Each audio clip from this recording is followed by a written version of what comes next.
आज हम बात करने वाले हैं क्रांतिक कोण एवं अपवर्तनांक में संबंध के बारे में। तो चलिए स्टार्ट करते हैं। देखिए, सबसे पहले समझिए क्रांतिक कोण क्या होता है। इस प्रकार से यदि आपका पृथक्कारी पृष्ठ हो और इस प्रकार से क्या हो, अभिलंब हो, और ये वाला माध्यम कौन सा हो, सघन माध्यम हो बेसिकली, और ये माध्यम कौन सा हो, विरल माध्यम हो। विरल माध्यम अर्थात मैं इसे मान लेता हूँ, ये कौन सा वाला माध्यम है आपका, वायु वाला माध्यम है। ओके, सघन माध्यम आप कुछ भी मान सकते हो।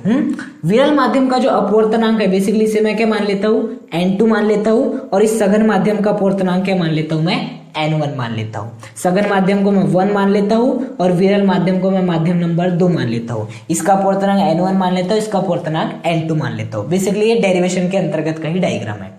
अब आपको क्या करना है, प्रकाश किरण आपको सघन माध्यम से भेजना है, इस प्रकार से सघन माध्यम से भेजना है। हमने जाने थे पूर्ण आंतरिक परावर्तन की घटना में कि जब हम आपकी प्रकाश किरण को सघन माध्यम से विरल माध्यम में प्रवेश करती है तो बेसिकली प्रकाश किरण अभिलंब से दूर हट जाती है। अब यदि आपतन कोण के मान को और अधिक बढ़ाया जाए तो अपवर्तन कोण का मान भी बढ़ता जाता है। एक स्थिति ऐसी प्राप्त होती है कि जब आपके आपतन कोण का मान, आपतन कोण के मान के लिए आपके अपवर्तन कोण का मान कितना हो जाता है, 90 डिग्री हो जाता है। आपके अपवर्तन कोण का मान कितना हो जाता है, 90 डिग्री हो जाता है। अर्थात अपवर्तित किरण इस पृथक्कारी पृष्ठ के साथ साथ चलती है। तो इस स्थिति में आपका जो भी आपतन कोण होता है आई, इस स्थिति में जो भी आपतन कोण आपका आई होता है वही किसके बराबर हो जाता है, क्रांतिक कोण के बराबर हो जाता है। तो ये हो जाएगा आपका इस के लिए अभिष्ट डायग्राम।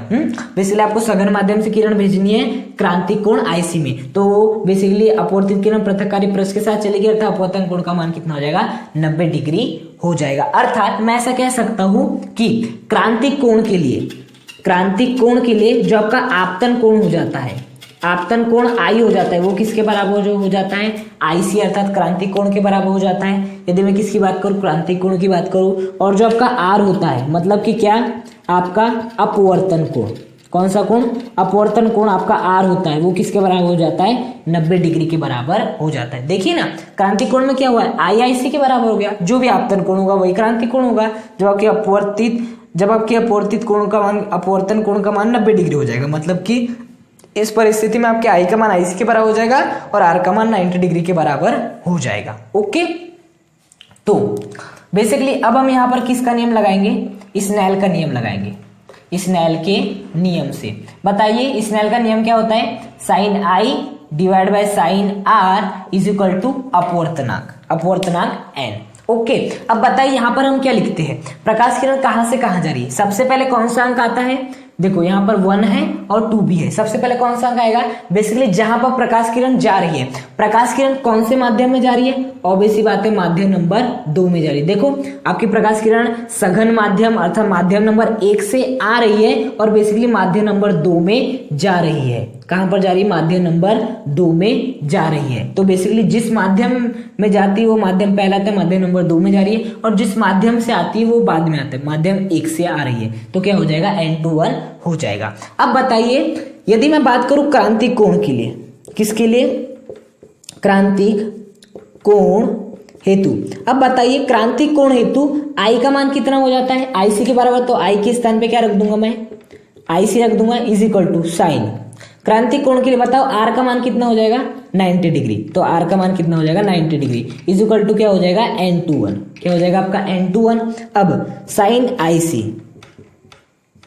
साइन 90 की वैल्यू कितनी होती है आपकी, 1 इज इक्वल टू n21 को क्या लिख सकता हूं मैं, n2 अपॉन n1 लिख सकता हूं।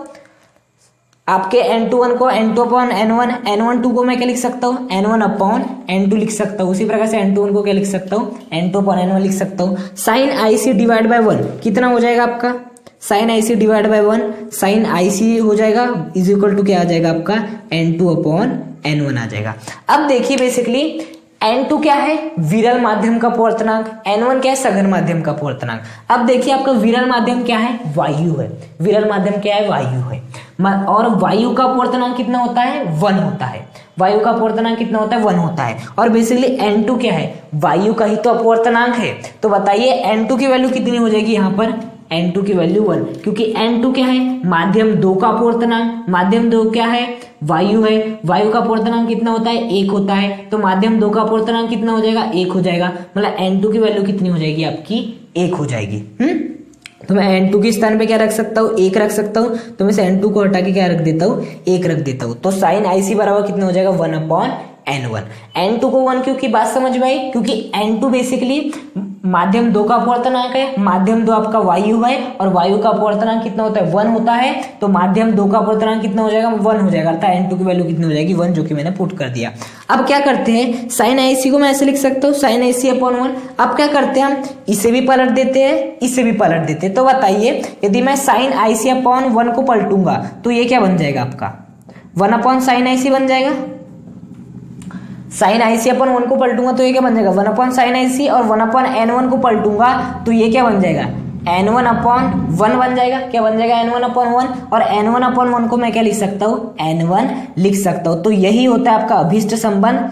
ये क्या है, बेसिकली अपवर्तनांक है आपका, और बेसिकली IC क्या है, क्रांतिक कोण। तो यही अभिष्ट संबंध होता है आपका अपवर्तनांक और क्रांतिक कोण में। आई बात समझ में। तो यदि एग्जाम में यदि आपसे पूछा जाए कि क्रांतिक कोण या अपवर्तनांक में संबंध स्थापित कीजिए, तो आपको इस प्रकार से डायग्राम बनाना है। उसके बाद स्नेल का नियम लगाना है, जहां जहां आई है उसकी जगह पे IC, R के स्थान पे 90 डिग्री, N2 को N2/N1। ध्यान रखना है N2 का मान कितना होता है, 1, क्योंकि वायु का अपवर्तनांक 1 होता है। रख दिए 1। उसके बाद क्या कर देना, दोनों को पलट देना। तो जैसे आप पलट दोगे तो 1/sin IC किसके बराबर आ जाएगा, N1 के बराबर आ जाएगा। N2 का मान कितना रख दोगे, 1 रख दोगे, फिर पलट दोगे तो बेसिकली 1/sin IC किसके बराबर आ जाएगा, N1 के बराबर आ जाएगा। ओके, तो इस प्रकार से आज के स्टूडियो में हमने क्रांतिक कोण और अपवर्तनांक में संबंध देखे। यदि आपको वीडियो पसंद आए तो वीडियो को लाइक करें, चैनल को सब्सक्राइब करें और कमेंट करके मुझे बताइए कि आपको वीडियो कैसा लगा। Thank you.